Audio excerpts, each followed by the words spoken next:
Assalamualaikum warahmatullahi wabarakatuh. Halo semuanya teman-teman, selamat siang, selamat datang kembali di channel kesayangan kita, channel Ilo Entry, dan masih bersama saya Ilo dimanapun teman-teman berada. Semoga teman-teman selalu dalam keadaan sehat walafiat tanpa kekurangan satu apapun. Amin amin ya robbal alamin. Dan buat teman-teman yang menunaikan ibadah puasa, semoga diberikan kekuatan untuk menjalankan ibadah puasa ya. Semoga amal ibadah yang terima untuk puasa sebulan ini. Amin amin ya robbal alamin. Dan pada kesempatan yang baik ini kami masih akan membawakan kisah dari Bang Beben atau Ahmad Ben Bella, perang santet di tanah Kalimantan Parangmaya, dan ini sudah masuk part pamungkas. Wow, part 8, part akhir di sini akan terbuka semuanya teman-teman ya. Dan benar-benar ya kisah dari Bang Beben ini selalu menarik untuk disimak. Oh ya, buat teman-teman yang suka baca ya bisa beli bukunya nih, Parangmaya Perang Santet di Tanah Kalimantan. Ini wajib dibeli buat teman-teman yang suka baca karena keren banget bukunya. Harganya juga murah meriah. Bisa langsung diklik saja, untuk link ada di deskripsi ya teman-teman ya. Dan buat teman-teman juga mungkin yang baru bergabung bisa diklik dulu tombol subscribe. Jangan lupa lonceng notifikasinya dinyalakan agar teman-teman bisa selalu mendapatkan notifikasi dari konten-konten yang akan kami upload di setiap harinya. Dan untuk channel Ilo Entry ini kami upload setiap hari teman-teman ya, setiap siang jam 12 siang waktu Indonesia bagian Barat. Oke, nggak pakai berlama-lama lagi. Pasti udah nggak sabaran kan untuk masuk ke dalam kisahnya. Kita langsung saja masuk ke dalam kisahnya. Dari halaman belakang rumah Bang Ilo, kita menuju ke tanah Kalimantan.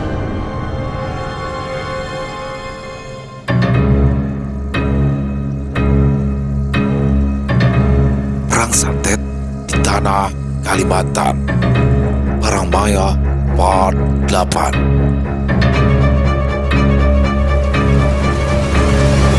Yeah. Setelah dipersilakan masuk, si nenek melangkah tertati ke dalam rumah. Aku bertindak cepat, memapa tubuhnya yang rentak untuk duduk di hadapan Pak Saluding.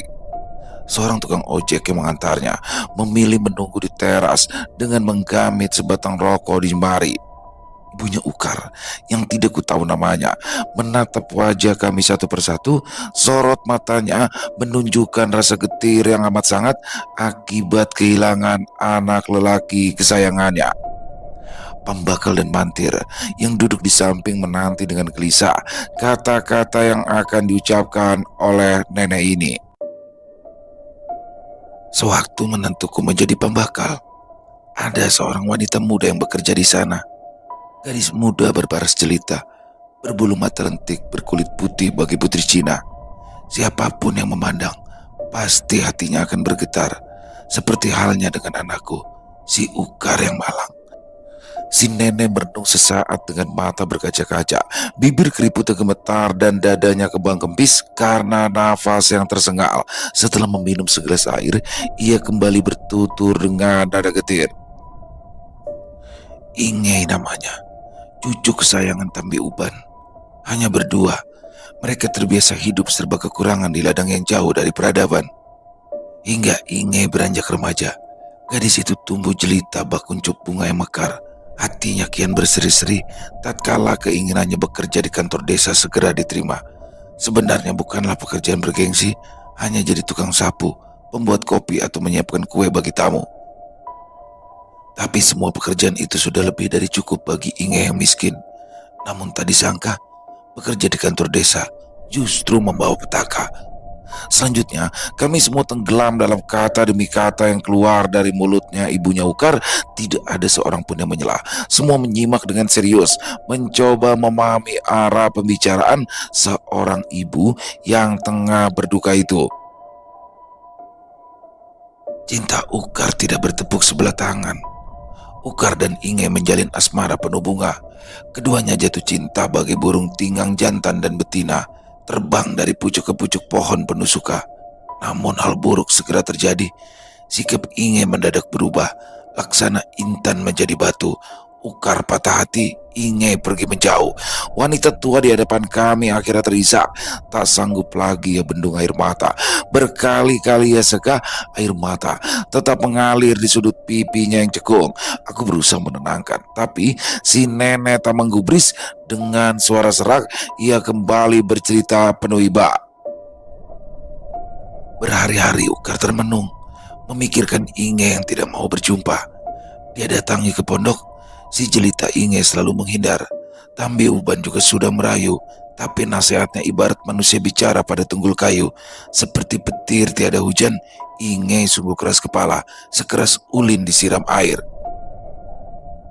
Ukar patah hati, mengubur impian menjalani hidup bersama kekasih hati.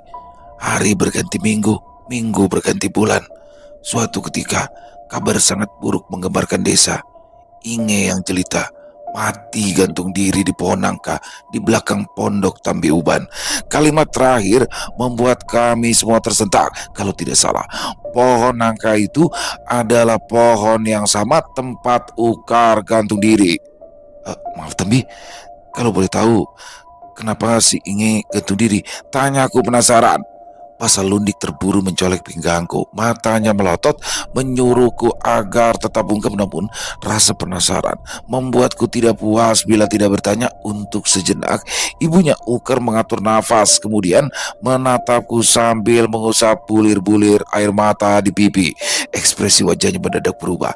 Matanya seketika melotot penuh amarah. Semua ini karena si Gerson, ujar ibunya Ukar dengan nada tinggi. Kami terlonjak kaget demi mendengar suaranya yang lantang memekakan telinga. Tubuhnya gemetar karena marah yang seketika membara.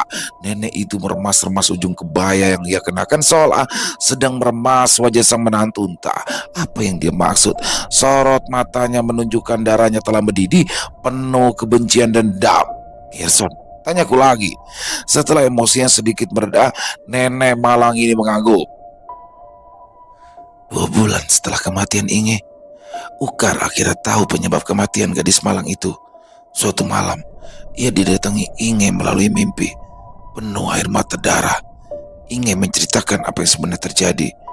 Awalnya, Ukar hanya menganggap itu bunga tidur, tapi karena terjadi berulang, barulah ia sadar bahwa mimpinya adalah pesan dari alam kematian. Wanita tua itu terus bercerita bak dalang pentas wayang. Apa yang ia sampaikan berikutnya sungguh membuat kami yang mendengar turut diselimuti amarah. Kata ibunya Ukar, suatu ketika si Gerson mengajak Inge ke kebun karet di luar desa. Gerson beralasan akan menyerahkan kebun karet itu sebagai hadiah perkawinan Ukar dan Inge. Namun tanpa diduga-duga ternyata itu hanyalah perangkap si menantu untuk berbuat keji pada kekasih adik ipar sendiri. Inge lantas diancam untuk bungkam atau nyawa neneknya melayang. Si Gerson itu, cuy. Tak sudi aku menyebut namanya.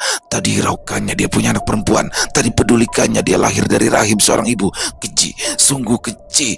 Benar-benar binatang. Suara ibunya Ukar menggelegar bagai petir yang saling menyambar. Sumpah serapah dan makian ia lontarkan pada sang menantu. Amarahnya semakin tak terkendali, membuatku dan Pasaluni kelagapan menangkap tubuhnya yang mulai mengejang. Nenek kurus itu lantas terbaring lemah di ruang tamu bercucur air mata. Pasalundik bergegas mengambil bantal lalu meletakkan di bawah kepalanya yang lunglai sambil terisak.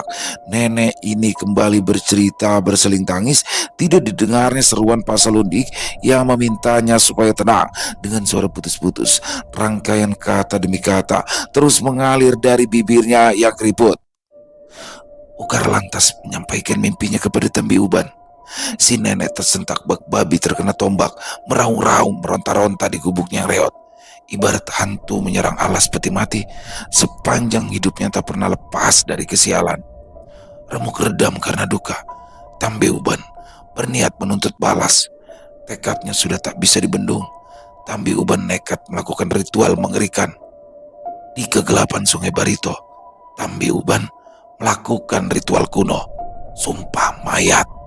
Sumpah mengerikan yang akan membuat orang bangkit dari kubur untuk menuntut balas. Hening. Kami semua terperangah mendengar penuturan ibunya Ukar yang menebarkan jantung. Katanya, di tengah Sungai Barito, tubuh Tambi Uban terbakar sebagai tanda sumpahnya dipenuhi.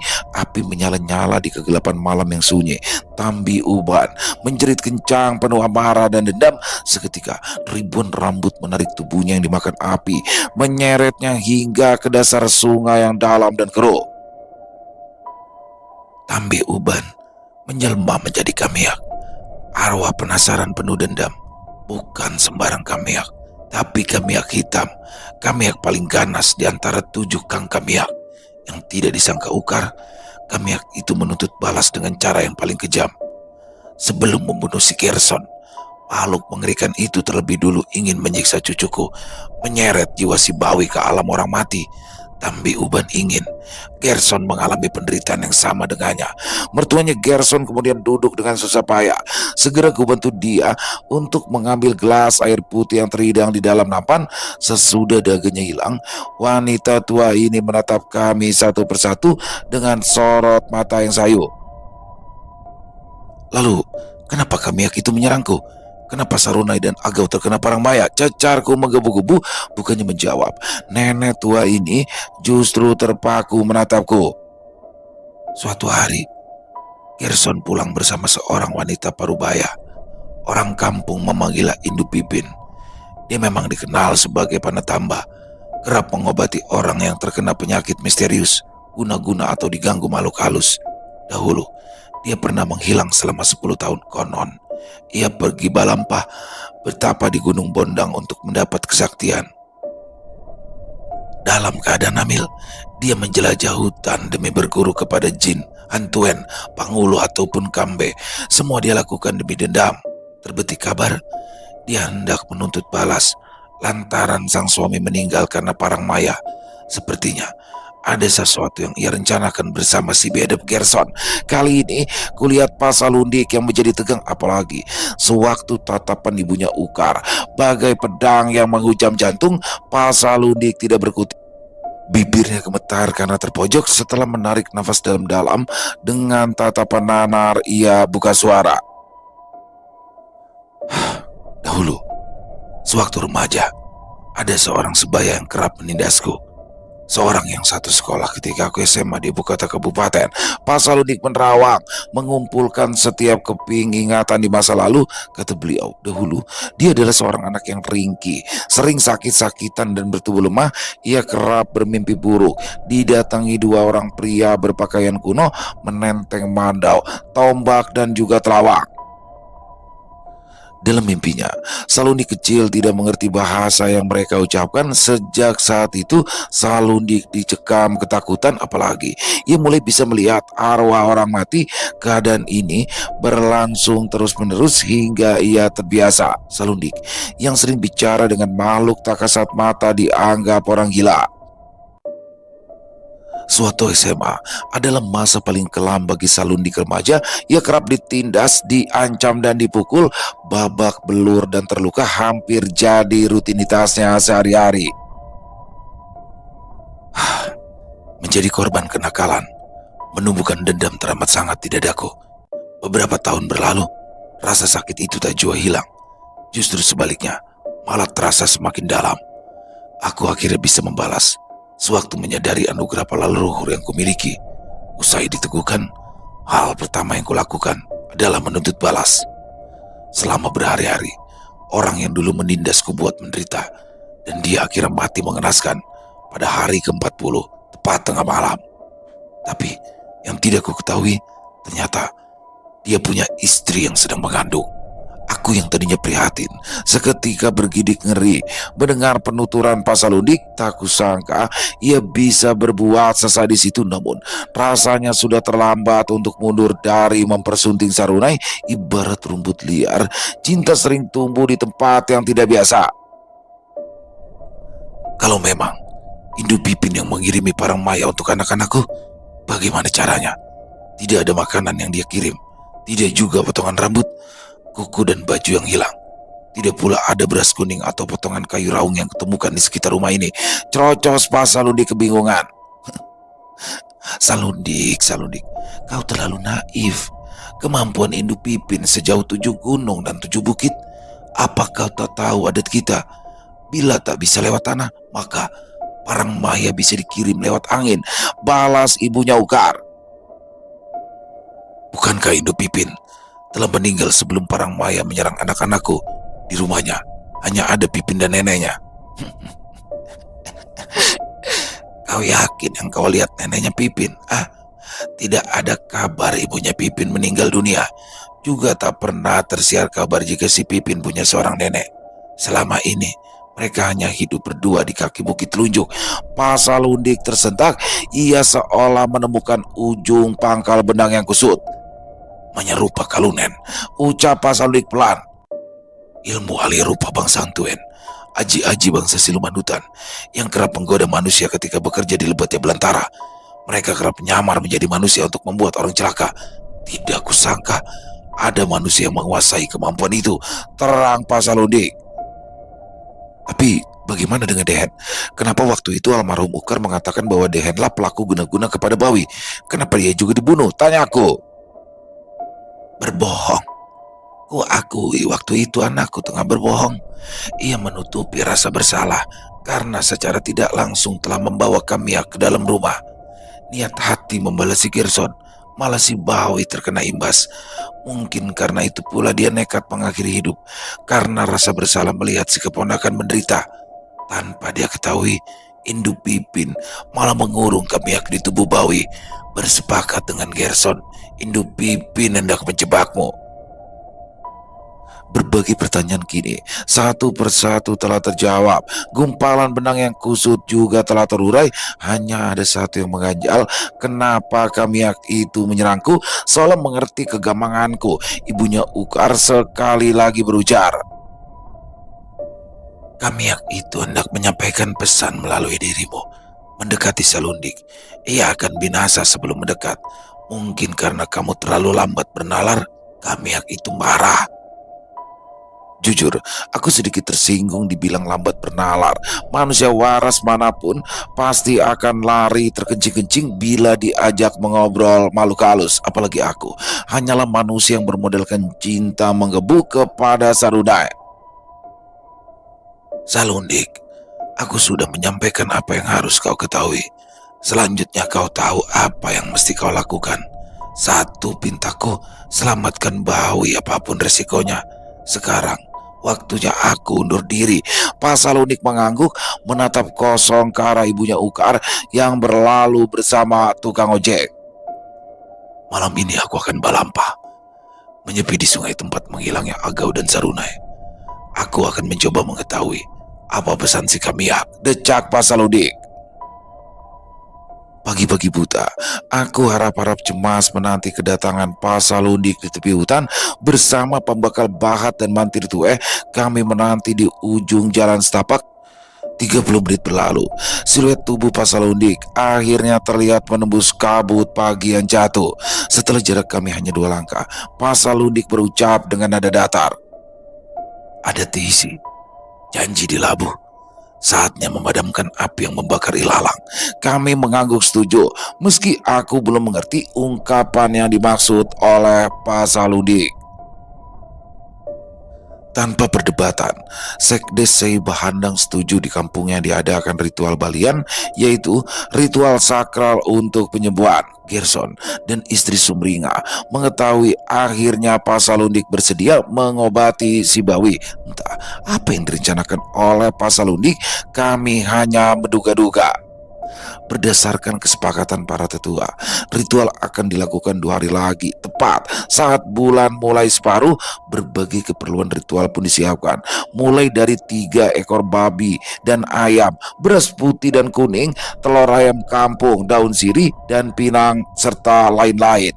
Peralatan musik dan para penabuh juga didatangkan, termasuk sejumlah pusaka yang selama ini disimpan Pasalundik di kamar khusus. Balanga atau guci, piring, dan mangkok Malawen semua dibersihkan untuk keperluan ritual. Tiba waktu yang ditentukan, Sarunai dan Agau dibawa ke desa Sei Bahandang dengan meminjam mobil perusahaan kayu. Ia dibawa menuju ibu kota kecamatan. Setibanya di sana, kami meniti tangga dermaga dengan sangat hati-hati. Digotong dengan 2 buah tandu, kami melangkah pelan di atas titian kayu ulin. Beberapa orang kerabat memayungi kepala Sarunai dan Agau agar sinar matahari tidak langsung menerpa wajah mereka. Kata Pasalundik, apabila wajah mereka terkena sinar matahari, maka parang maya yang bersarang di tubuh kedua anaknya akan semakin ganas. Warga yang ada di dermaga kecamatan heboh melihat ada 2 orang digotong menggunakan tandu bambu. Riuh ramai suara penduduk segera terdengar mengiringi langkah kami. Kenapa? Kenapa mereka? Wah, kepunan. Kayaknya kepunan. Bukan, parang maya. Tidak salah lagi, pasti itu parang maya. Ya, pasti parang maya. Lihat ada payung, pasti terkena parang maya. Astagfirullah, kasihan sekali. Pantas saja wajah mereka pucat seperti maya. Tidak hanya ibu-ibu, bapak-bapak juga rupanya suka bergosip, namun tak ada waktu meladeni mereka karena keadaan kami sedang sangat genting. Sore sebelum matahari tenggelam, kami telah sampai di rumah Pak Gerson. Ritual balian akan dilakukan malam hari saat matahari sepenuhnya tenggelam. 3 ekor babi dan ayam telah dipotong di halaman rumah dan darahnya dikumpulkan dalam garantung. Beberapa tetangga mulai berdatangan menyaksikan persiapan ritual. Ada yang aneh. Pak Salundik tampak berbisik dengan sekdes di samping rumah. Pak Salundik gelagapan. Sewaktu aku menangkap bahasa tingkah mereka yang mencurigakan, ia bergegas menghampiriku yang tengah menggotong katambung ke dalam rumah. Ini, simpanlah. Kau akan memerlukannya nanti, kata Pak Salundik sambil menyerahkan buntalan kain kuning seukuran genggam. Apa ini, Pak? Tanyaku bingung sembari membuka buntalan itu. Ternyata isinya adalah sejumput beras kuning. Buat berjaga-jaga, balasnya, lalu beranjak ke dalam rumah. Aku hanya memandang punggungnya yang menghilang. Di balik pintu rumah Pak Gerson, tak lama berselang, 3 buah sepeda motor disusun rapi menghadap jalan. Pak Sekdes terlihat memberi perintah supaya motor itu diparkir di luar pagar menghadap ke arah hulu desa. Pak Salundik dan Sekdes rupanya menyimpan rapat-rapat rencana mereka kali ini.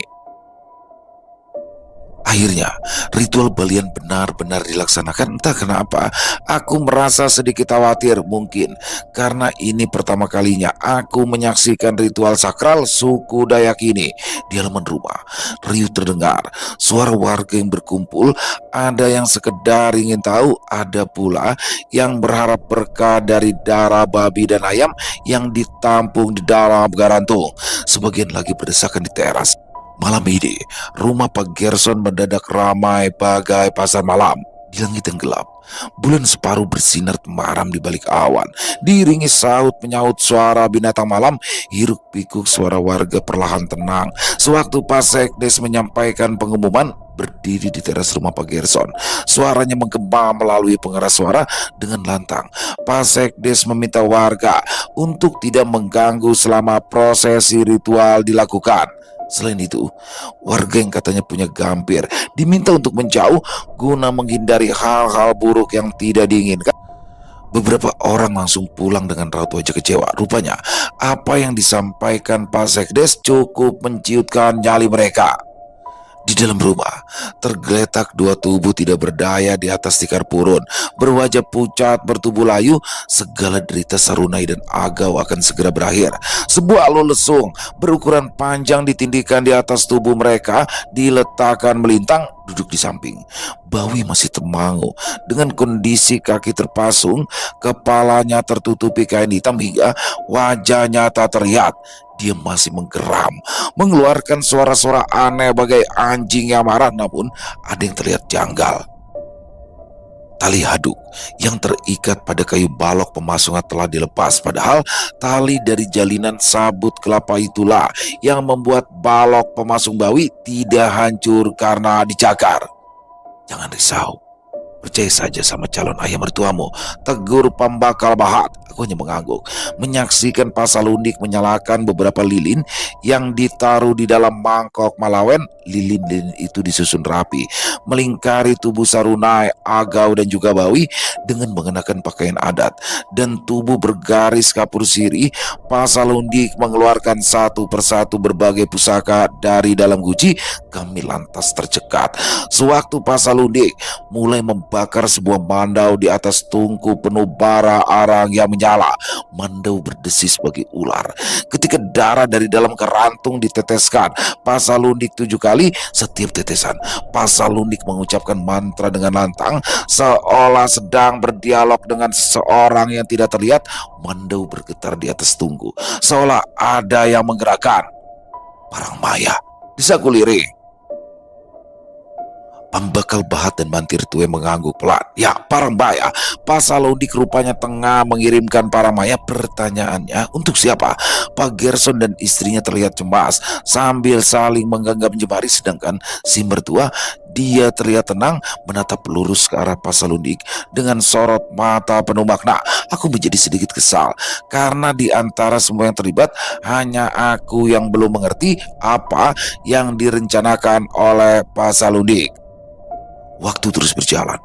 Ritual mengirim Parangmaya telah usai. Suasana magis langsung terasa sewaktu lantunan doa-doa mengalir dari mulut Pak Salundik. Meski aku tidak mengerti apa yang dia ucapkan, tapi aku benar-benar terbawa suasana. Tidak hanya kami, warga yang menyaksikan dari teras rumah juga langsung terdiam bagaikan hipnotis. Lantunan doa Pak Salundik membuat seisi rumah Pak Gerson diselimuti keheningan. Wangi kayu gaharu yang menyeruak membuat semua orang semakin terhanyut. Jring, jring, gelang dadas di lengan Pak Salundik berbunyi, pertanda bagi para penabuh untuk melaksanakan tugas. Pak Salundik lalu menganjan, menari pelan mengelilingi Sarunai, Agau, dan Bawi. Lantunan demi lantunan doa dari mulutnya semakin menyatu dengan irama Garantung, Kang Kanung, dan Katambung. Kami mendadak tegang tatkala Bawi menjerit dengan kencang. Pukulan demi pukulan bunga mayang di tubuhnya membuat gadis kecil itu merintih kesakitan. Pak Salundik tidak peduli, dibiarkannya gadis kecil itu mengerang panjang dengan wajah tertutup kain. Badan Bawi bergerak maju mundur seperti bandul jam. Kedua tangannya mencakar-cakar kayu ulin yang menggajal kaki, tapi hempasan kembang mayang membuat tubuhnya tersentak-sentak. Bawi melengking penuh amarah. Suara jeritnya menggema di antara bunyi tetabuhan yang berirama. Aku menutup telinga karena lengkingan suara Bawi membuat telinga berdenging. Istrinya Gerson menangis, tak kuasa melihat putrinya meronta-ronta dalam pasungan. Sembari terus menari, Pak Salundik kini mulai memukul-mukul tubuh Sarunai dan Agau secara bergantian. Sarunai melotot, Agau membeliak. Kakak beradik itu mencoba bangkit, tapi Alu lesung menahan tubuh mereka. Aku bergidik ngeri melihat mata mereka bergerak-gerak bak penari Bali. Dalam kondisi telentang, tangan mereka mencakar-cakar tikar purun yang menjadi alas. Jerit kesakitan menyayat hati saling saut-menyahut, beriringan dengan suara tabuhan dan juga lantunan doa dari Pak Salundik. Keadaan bertambah mencekam ketika seorang ibu menerobos masuk ke dalam rumah dengan tatapan kosong. Ibu itu mulai menari mengikuti langkah Pak Salundik. Meski gerakannya gemulai, tapi matanya melotot sempurna dengan senyum yang misterius. Aku bergidik ngeri menyadari jika ibu itu sedang kesurupan. Dengan sorot mata menakutkan, ibu tadi terus menatap ke arah Bawi, Sarunai, dan Agau bergantian. Si Bawi tampaknya tidak suka dengan kehadiran si ibu. Ia menjerit semakin kencang hingga tubuhnya berguncang meski kepalanya tertutup kain. Dia sepertinya tahu kalau ada orang lain yang ikut menari bersama Pak Salundik. Suara musik semakin riuh berpadu dengan kemerincing gelang di tangan Pak Salundik. Bawi, Sarunai, dan Agau menjerit sejadinya karena warga yang menari dalam keadaan tidak sadar terus saja bertambah bagai mayat hidup. Orang tua, anak-anak, dan remaja melakukan gerakan menganjan. Beberapa orang bergerak tak teratur dengan suara tawa yang terdengar meruntuhkan nyali. Jangan risau, leluhur telah hadir di sini. Decak pembakal berusaha menenangkanku yang cemas. Sudah hampir 1 jam. Ritual balian belum membuahkan hasil. Pak Salundik tampak kelelahan dengan nafas tersengal dan keringat membasahi wajah. Bawi, Agau, dan Sarunai masih meronta-ronta. Pak Salundik terus membunyikan gelang dadas di atas tubuh mereka bertiga. Sementara para penari semakin tidak teratur. Suara decit cakaran kian menjadi-jadi, membuat telinga siapapun yang mendengar merasa ngilu. Brak! Warga terlonjak ketika daun jendela terbanting dengan keras. Aku yang kaget secara refleks mengeluarkan gerakan silat hingga tanpa sengaja memukul bahu pembakal yang duduk di samping. Pembakal mendelik membuatku merasa tidak enak. Jerit kepanikan kemudian terdengar. Sewaktu angin berembus sangat kencang membuat lantai dan dinding rumah bergetar. Jam dinding, foto, tanduk rusak dan berbagai hiasan dinding berjatuhan. Gelas dan piring berisi sesaji berhamburan. Sedangkan musik makin rancak dan penari semakin bengkak. Anehnya, lilin di dalam mangkok Malawen tak juga padam. Meski nyala apinya bergoyang-goyang ke sana kemari. Brak, brak. Daun jendela terbanting-banting. Seiring terjangan angin yang semakin ganas, aku dan beberapa orang bangkit berdiri, mengganjal jendela dengan palang kayu. Jendela bergetar-getar karena hembusan angin yang sangat kuat. Warga yang berkumpul di teras telah berdiri dengan raut wajah tegang, bercampur cemas dan ketakutan. Para penari satu persatu limbung lalu kejang-kejang dengan mulut mengeluarkan liur. Mata mereka melotot, dengan tubuh mengentak-entak. Para pemusik seketika berhenti, terheran-heran dengan apa yang telah terjadi. Jerit histeris terdengar. Beberapa warga berusaha menenangkan para penari yang berkelojotan di lantai. Aku, pembakal, mantir bersama orang lainnya bertindak cepat, berusaha membantu sebisanya. Hanya Pasalundik yang tetap berkonsentrasi, melantunkan doa sembari memukul-mukul kembang mayang ke tubuh Bawi. Malam itu, keadaan di rumah Pak Gerson benar-benar kacau. Kepanikan dan ketakutan menyelimuti semua orang. Bohlam yang tergantung di langit-langit bergoyang dan berkedip-kedip membuat keadaan tambah mencekam. Kepanikan kian menjadi tatkala Bawi, Sarunai dan Agau mendadak tertawa melengking dari arah hutan. Sayup-sayup terdengar suara kawanan Beruk sungguh ganjil, karena Beruk biasanya beraktivitas di siang hari. Suara-suara Beruk itu terdengar semakin riuh, pertanda mereka mendekat. Gemuruh suara daun bergoyang bagaikan suara langit runtuh, berderap tanpa henti seperti suara langkah ribuan kuda perang. Di teras, warga berdiri dengan raut wajah tegang. Mereka saling lirik karena sadar ada bahaya yang mendekat.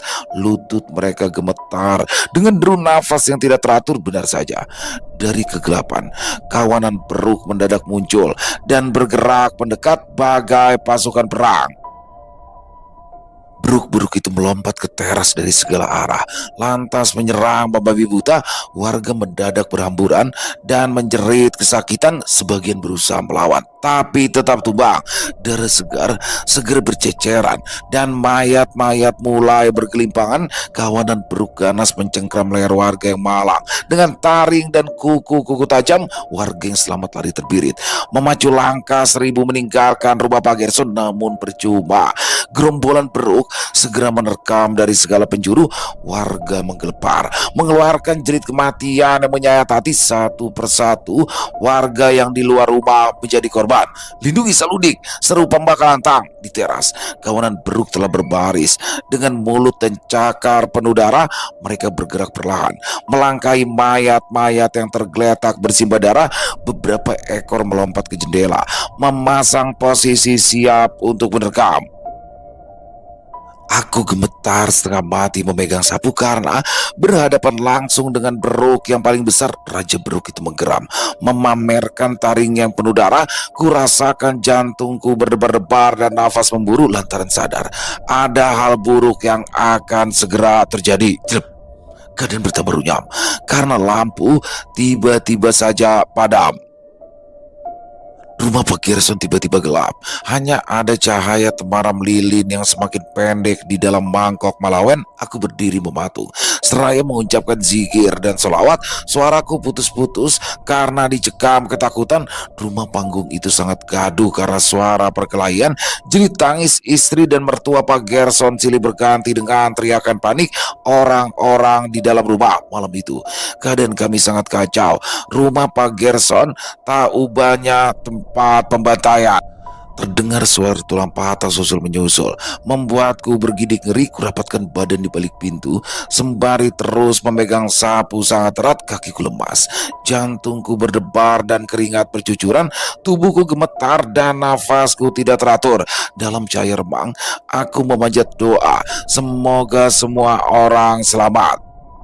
Suara perkelahian perlahan berhenti, menyisakan suara isak tangis dan rintih kesakitan. Aku tercengang sewaktu cahaya senter pembakar menyorot tiga sosok di tengah ruangan dalam keadaan mengerikan. Bawi, Sarunai, dan Agau berdiri dengan tubuh bersimbah darah. Sorot mata mereka sungguh menyeramkan. Jelas, jelas sekali itu bukan sorot mata manusia. Dan yang paling menakutkan adalah ketika melihat Bawi menggigit leher si Raja Beruk. Beruk paling besar itu kejang-kejang saat Bawi dengan tenang memamah batang lehernya hingga putus. Beruk yang tersisa melompat terpincang-pincang menyelamatkan diri, mengetahui raja mereka telah mati mengenaskan. Brak! Bawi membanting kepala dan tubuh Beruk itu ke atas lantai. Kaget, aku mengucap istighfar berulang-ulang sembari mengelus dada. Si kecil Bawi lantas berpaling dan menatap tajam ke arah sang ayah. Celaka, tahan! Teriak Pasalundik yang kelelahan. Terlambat. Gadis kecil itu menerkam ayahnya yang berdiri melongo di samping sang ibu dengan ganas. Bawi mencekik leher, membentur-benturkan kepala ayahnya ke lantai ulin yang keras. Darah merah kental mulai merembes dari kepala Gerson yang terkulai tak berdaya. Pembakal dan mantir bergerak cepat, memegangi tubuh Bawi yang tidak terkendali itu. Tak ingin tinggal diam, aku segera membantu. Kulempar sapu di tangan dan kupegang erat lengan mungil si Bawi. Beberapa orang lagi juga dengan sigap berusaha melepaskan cengkraman Bawi dari leher ayahnya. Brak! Aku terpelanting menahan nyeri di rusuk kiri. Tenaga Bawi rupanya jauh lebih kuat dari 5 orang lelaki dewasa. Aku mencoba bangkit, tapi kembali tersungkur. Pelipisku berdarah dan rusuk terasa nyeri menusuk-nusuk. Sekonyong-konyong aku meringkuk di lantai sambil meringis kesakitan. Beberapa orang yang tadi menahannya, kondisi mereka tidak jauh berbeda denganku. Mereka merintih bagai perempuan. Kulihat Bawi semakin kesetanan menghajar ayahnya sendiri.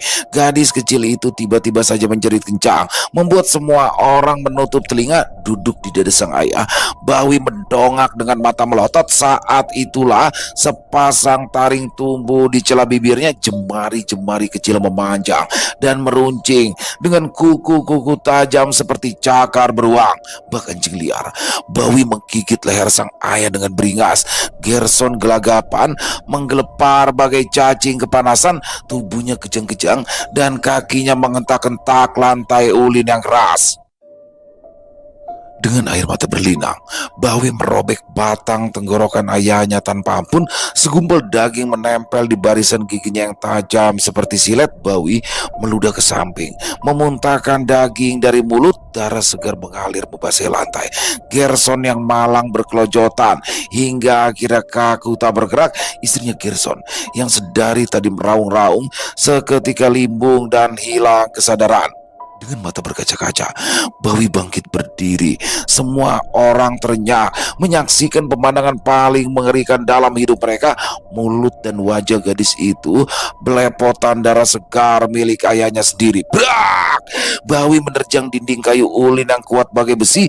Dinding rumah itu hancur berantakan. Bawi melesat di kegelapan malam. Belum hilang kekagetan kami, Sarunai dan Agau juga melompat lantas menghilang ke arah hutan. Kejar! Seru Pasalundik. Semua orang bangkit dalam keadaan panik, berlari kencang keluar rumah. Aku yang masih belum sadar apa yang terjadi hanya terbengong memegang rusuk yang masih terasa sakit. Gasno, cepat! Pasalundik menarik lenganku, menyeret tubuhku keluar rumah Pak Gerson. 3 buah sepeda motor melaju kencang di jalanan desa yang belum beraspal, memecah keheningan malam. Suara motor meraung-raung, berbelok kiri, membelah belantara menuju kaki Bukit Telunjuk. Kupacu motor sekencang mungkin, menyusuri jalan setapak penuh kerikil. Dari kejauhan terlihat cahaya redup dari pondok Indu Pipin. Semakin dekat, motor semakin pelan. Belum juga motor berhenti sepenuhnya, Pasalundik yang duduk di boncengan tiba-tiba saja melompat. Motor seketika oleng dan menyeruduk belukar. Aku terpelanting, terjerembab di rimbun ilalang yang tajam. Pasalundik tidak peduli. Lelaki itu terus berlari dalam keadaan panik, meninggalkanku yang masih kesakitan. Aku berdiri dengan perasaan jengkel, lantas menyusul Pasalundik, Pembakal, Bantir, dan Sekdes yang tengah berlari di tengah kebun. Cahaya senter yang redup mempersulit langkah. Aku kesulitan menyusul 5 orang itu karena lebatnya daun singkong yang tumbuh subur. Nafasku ngos-ngosan dan kaki terasa pegal. Suara binatang malam dan serangga dari celah pepohonan terus bersautan. Buh! Aku lagi-lagi terjungkal karena ada sesuatu yang menjegal kaki. Panik, aku segera meraih senter yang terlempar beberapa meter di depan. Penasaran, aku berbalik dan menyorot sesuatu yang tadi menjegal kakiku. Jantungku berdegup kencang dan tanganku gemetar. Di hadapanku tergeletak mayat Pipin yang mengenaskan. Matanya melotot, mulutnya menganga lebar, sedangkan lehernya terkoyak bersimbah darah kental. Entah apa yang terjadi. Sepertinya pemuda itu baru saja berkelahi karena tangannya menggenggam mandau. Aku menjerit setengah mati, berharap Pasalundik datang menghampiriku. Jeritanku tak ada tanggapan. Aku kembali bangkit, berdiri menahan sakit. Kupacu langkah 1000 di antara lebatnya tanaman singkong dan rumput liar, bergerak ke sana kemari menuju pondok induk Pipin. Setibanya di depan pondok, segera kuatur nafas dan mengelap keringat di dahi menggunakan punggung tangan. Kecuali Sekdes, 3 orang lelaki di hadapanku bergerak cepat menuju pondok yang mulai miring, menghunus mandau. Mereka menerobos salah satu dinding rumah yang telah hancur. Dengan lubang menganga, suara jerit dan adu cakar terdengar lantang dari dalam pondok, menggelegar di tengah ladang yang sepi penghuni. Pak Sekdes hanya berdiri mematung di depan pondok yang berguncang-guncang hebat. Tubuhnya gemetar, bulir-bulir keringat membasahi wajahnya yang pucat. Meski angin malam yang bertiup dari hutan begitu dingin, tubuhnya tetap saja basah bermandikan peluk. Lelaki itu lantas terbirit entah kemana. Aku segera mencari kayu untuk membela diri. Tekadku sudah bulat. Aku akan menerobos ke pondok itu dan bertaruh nyawa demi Sarunai dan Agau. Brak! Baru 2 langkah, aku sudah terjengkang ke arah belakang. Aku merasa sakit teramat sangat di bagian pinggang karena membentur tanah liat yang keras. Di samping, Pasalundik merintih menahan perih. Bibirnya pecah dan pelipisnya berdarah. Mandau yang tadi ia pegang telah lenyap, terlempar jauh entah kemana. Pasalundik tersungkur memegangi perut. Lelaki itu muntah darah. Brak! Brak! Pembakal dan Mantir terlempar, disusul Sarunai dan Agau. Tubuh mereka bergelimpangan di udara, membentur batang-batang pohon dan hempas ke atas rerumputan. Di dalam pondok terdengar suara lengkingan panjang. Entah siapa yang berteriak. Lengkingan itu memegihkan telinga. Krak, krak. Tiang penyangga pondok bagian depan berderak. Pondok semakin miring ke kiri dan atap sirapnya mulai berjatuhan. Brak! Tiang penyangga depan akhirnya patah dan dinding papan terlepas. Pondok itu telah hancur sebagian. Api yang berasal dari lampu teplok yang tumpah mulai berkobar. Di tengah pondok yang hampir roboh, terlihat siluet tubuh seorang wanita dengan rambut tergerai berdiri membelakangi api yang menyala-nyala. Wanita itu menjambak rambut manusia yang lebih kecil, Bawi. Ya, wanita itu menyeret tubuh Bawi yang meronta-ronta. Api semakin membara dan tiang-tiang kayu roboh satu persatu. Wanita itu tidak peduli. Aku bergidik ngeri melihatnya melangkah di kobaran api dengan tenang, meski nyala api telah membakar bajunya. Kulitnya seolah tak tersentuh. Malam itu, ladang yang gelap berubah terang benderang. Terdengar suara jeritan panjang. Bawi merintih kesakitan di tengah nyala api. Wanita itu mengangkat tubuh Bawi dengan kedua tangan. Celaka, wanita itu hendak mematahkan tulang punggung Bawi. Bismillah, gumamku dalam hati. Kukumpulkan keberanian dan melangkah tertatih, menggenggam sebatang kayu. Kutabuhkan genderang perang. Keberanianku tumbuh, darahku mendidih dan emosiku menyala-nyala. Kubulatkan tekad, semua harus berakhir malam ini. Wah! Aku berteriak sekeras-kerasnya hingga suaraku parau. Aku berlari kencang hendak menerjang wanita itu. Aku berteriak bagai prajurit Mongol di medan perang. Brak! Aku terpelanting beberapa meter, lalu meringis karena perih. Rupanya ada sesuatu yang menabrak tubuhku dari belakang dengan sangat kuat. Agau, ya, bocah itu merangkak cepat bagai anjing liar, melompat-lompat dengan lincah di antara batang-batang singkong dan ilalang. Aku menahan nafas melihat Agau melompati celah nyala api, menerjang wanita itu tepat di ulu hati. Boom! Wanita itu pas di kobaran api yang membara. Agau dan Bawi jatuh di atas rerumputan di kejauhan. Sayup-sayup terdengar suara orang berdatangan melalui jalan pintas melalui hutan. Aku kembali berdiri dan berjalan terpincang mendekati tubuh Agau yang hilang kesadaran. Panas api terasa menyengat kulitku, tapi aku terus melangkah. Brak! Tiang-tiang kayu ambruk menimpa wanita tadi yang menjerit kesakitan dibakar api. Lengkingan kematian wanita itu menggema ke seluruh penjuru ladang, menyebar di celah-celah pohon-pohon dan membuat tiap jengkal isi rimba terdiam. Pondok kayu itu runtuh sepenuhnya. Asap hitam membumbung ke udara. Api kian menyala tertiup angin, dan wanita itu tenggelam dalam puing yang penuh bara, menjerit-jerit dan meronta-ronta.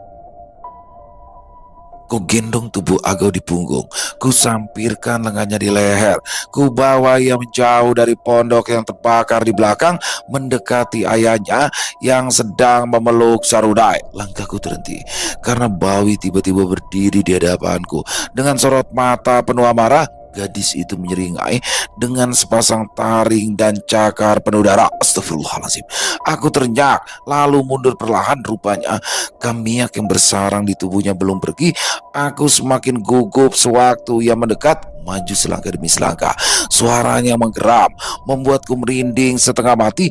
Kakiku terasa lemas sewaktu Bawi bersiap menerkam. Dalam keadaan panik, ku rogos saku celana. Ketemu, ya, ku raih buntalan berisikan beras kuning pemberian Pak Saludik tadi. Mungkin inilah maksud Pak Saludik sore tadi. Kasno, tahan! Jerit Pak Saludik. Bawi menerjang dengan sigap. Ku lemparkan beras kuning sebanyak-banyaknya. Prak! Bawi terpental, hempas ke tanah, lalu menggelepar seperti ikan. Tubuhnya kejang-kejang, taring dan cakara perlahan menghilang, diiringi jeritan menyayat hati. Bawi perlahan kembali normal menjadi manusia biasa. Tubuh kecilnya terkulai tak berdaya di atas belukar.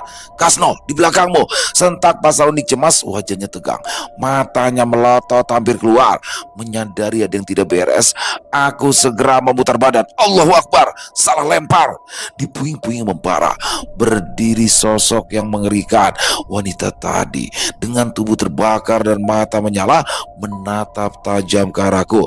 Rambutnya tergerai lurus, berkobar, seolah ia memiliki rambut api. Yang paling menyeramkan adalah wajahnya terkelupas penuh darah. Sepasang taring tajam menyembul di mulutnya yang melepuh. Belum sempat aku bergerak, wanita itu menerjang. Aku tersungkur, muntah darah. Tubuh Agau telah terpental entah kemana. Kepalaku terasa sakit dan pandanganku berputar-putar menahan sakit. Kulihat wanita itu sedang mencekik Pak Saludik. Pak Saludik mencoba memukul-mukul, tapi percuma. Pak Saludik kian melemah. Tatkala Indu Pipin mencengkram batang lehernya, mengangkat tubuhnya tinggi-tinggi. Dengan sisa tenaga ku raih batu dan ku lempar sekenanya. Tuk! Berhasil. Batu kecil itu mengenai kepalanya. Namun sial, Induk Pipin justru menoleh ke arahku. Dilemparnya Pak Saludik dan ia melompat lalu mendarat tepat di hadapanku. Nafasku terasa sesak sewaktu ia mencengkram leherku. Diangkatnya tubuhku tinggi-tinggi, membuatku kelojotan dan mataku terbelalak lebar. Aku mencoba berontak, tapi tenagaku terlalu lemah. Aku segera tersadar nyawaku di ujung tanduk. Pasrah sewaktu ia memperlihatkan jari-jari tangan kanannya yang sangat tajam. Dalam hitungan detik, cakar yang tajam akan menikam jantungku, menghentikan detak nadi dan cabut nyawaku. Memejam mata, ku ucap 2 kalimat syahadat. Tak terasa air mata mengalir di pipi. Aku tersentak, tubuhku terbanting ke atas rerumputan. Indu Pipin menjerit kencang. Mandau Mantike menusuk jantungnya. Rupanya ibunya mendiang Ukarla yang menyelamatkanku. Nenek tua itu mencabut mandau yang menancap di dada lalu menebas batang leher wanita itu. Kepala Induk Pipin menggelinding di atas tanah seperti bola api. Matanya terus melotot penuh dengan kebencian. Melangkah ringkih, si nenek kemudian menancapkan mandau ke kepala Induk Pipin lalu melemparkannya ke nyala api yang membara. Berdiri dengan mandau di tangan, nenek renta itu terus memandangi api yang menyala-nyala, memastikan wanita itu benar-benar binasa. Jerit kematian kembali menggema ke segala penjuru hutan. Warga yang berdatangan hanya bisa tercengang melihat keberanian mertuanya Gerson. Aku kembali bangkit, melangkah tertatih. Beberapa orang warga menggotong Agau, sebagian menggotong Bawi. Pasekdes tampak sibuk memberi perintah. Pembekal bahat dan mantir tueh terduduk sembari menenggak air putih dalam botol secara bergantian. Malam itu, kaki Bukit Telunjuk dipenuhi warga Sebadang. Di kejauhan, samar-samar terlihat Pasalundik sedang berdiri membopong Sarunai. Ia sepertinya tengah berbicara dengan seseorang. Tidak terlalu jelas, tampaknya ia sedang berbicara dengan seorang nenek tua yang berwajah pucat. Nenek itu berambut serba putih yang tersanggur rapi. Setelah Pasalundik mengangguk, nenek itu menghilang dalam sekejap. Entahlah, bisa saja yang kulihat barusan hanyalah halusinasi. Bisa jadi karena aku kelelahan, kuhampiri dia lalu duduk tersungkur bersandar pada pohon kelapa. Di samping, Pasalundik memeluk Sarunai, membelai-belai rambutnya yang terjuntai. Aku mengatur nafas, menyeka keringat di wajah. Semua sudah berakhir. Api dendam telah padam. Penyihir itu telah binasa, ujar Pasalundik lemah.